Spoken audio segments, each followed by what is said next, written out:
Gonna try to do a little tour here. This is Black Lace Elderberry. This thing gets supposed to be 8 to 10 feet tall. Just love those flowers on it.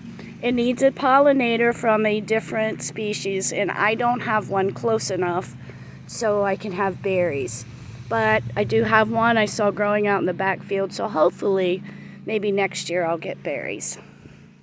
This is mullein. It technically is a weed, but I love these fuzzy leaves on it.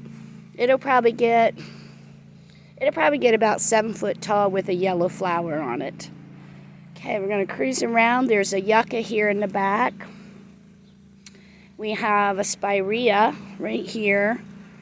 And I'm going to stop for a second because there's a car coming.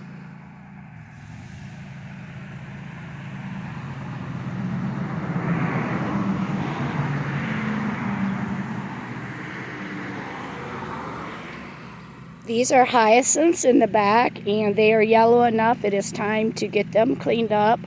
This is an oriental poppy. Love the seed heads on these. And won't be much longer in it. We'll start dying back.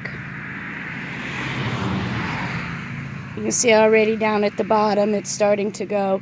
And I will end up cutting it completely back to the ground, and then it will shoot up some new growth.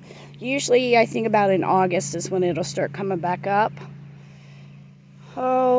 This is a barberry shrub. These are, here comes another car. Hold on.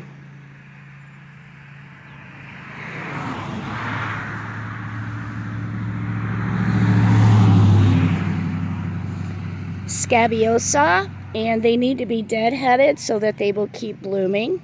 They're beautiful little flowers. I put them back there to fill in the space while the shrubs were growing up. This tall plant right here is Loveage. It's getting ready to bloom. I use this as a substitute for celery. Let's see if I can. It smells like celery. So anyhow, it's a pretty plant. It's considered an herb. There's another yucca plant behind it getting ready to bloom. A couple of pieces of my husband's artwork, a little boy and a girl. Then we have hyssop right here. It's a beautiful blue flower on it, and it's good for cut flower, but I don't care for it because of the way that it separates and kind of spreads. I'd rather it stay together. And if we get a little close down there, we can see a little buddy. I haven't seen him around for a while. Of course, I guess it could be a new one.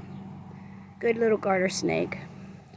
Then we have a Lemony Lace Elderberry here. It blooms much earlier than the Black Lace, and it is not compatible as far as pollination.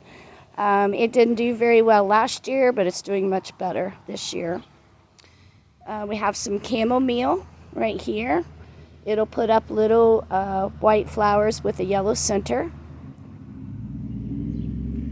And then we have some Astilbe and Hostas in here. I don't know the name of this one. I'll have to look it up. This is some in Substance.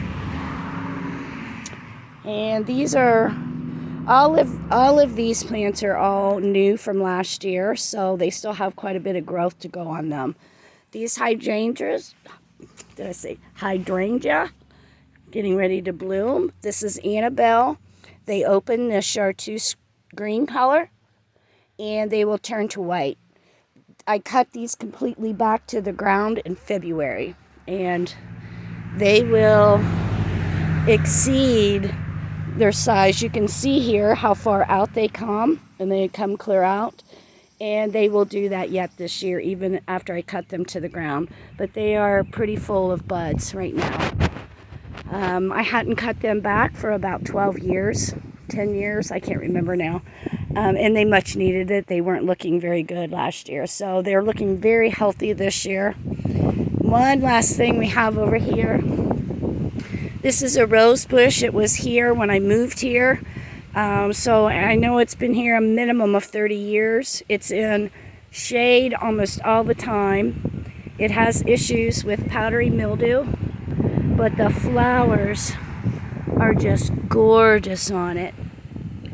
So one of these days I will get these moved to get them into some full sun. And it's just gorgeous, and it suckers all over, so it's just spreading. But anyhow, I'm going to get up close on that flower again, and I'm going to end this little tour.